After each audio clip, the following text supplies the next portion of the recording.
नाज़रीन हेडलाइंस हमारी थी तो ब्रेकिंग न्यूज अवां शेयर कराऊं तो तब्दीली सरकार जो नए साल में अवाम के नौ तोहफो वफाकी हुकूमत पेट्रोलियम शइ जी कीमतन में वाद करे महंगाई के मारियल अवाम के नए साल जो तोहफो ॾेई छॾियो आहे। पेट्रोल के फी लीटर में 4 रुपया वाद कई वई आहे, जंहिंखां पोइ पेट्रोल की नई कीमत 144 रुपया 82 पैसा थी वई आहे। उनखां अलावा हाई स्पीड डीजल की कीमत में 4 रुपया गासलेट के फी लीटर में 3 रुपया 95 पैसा वाद कई वई आहे।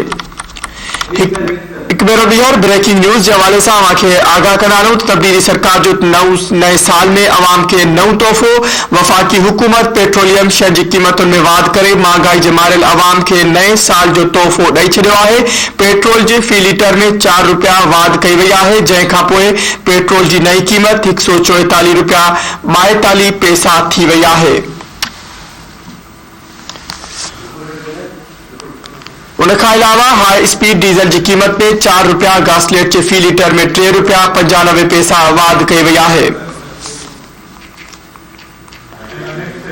खबर के हवाले से अवांखे आगाह करे रहिया आहियूं। नाज़रीन या ब्रेकिंग न्यूज अवां सां शेयर करे रहिया आहियूं। तब्दीली सरकार जो नए साल में अवाम के नौ तोहफो वफाकी हुकूमत पेट्रोलियम शइ जी कीमतुन में वाद करे महंगाई के मारियल अवाम के नए साल जो तोहफो ॾेई छॾियो आहे। पेट्रोल की फी कीमत में फी लीटर में 4 रुपया वाद कई वई आहे।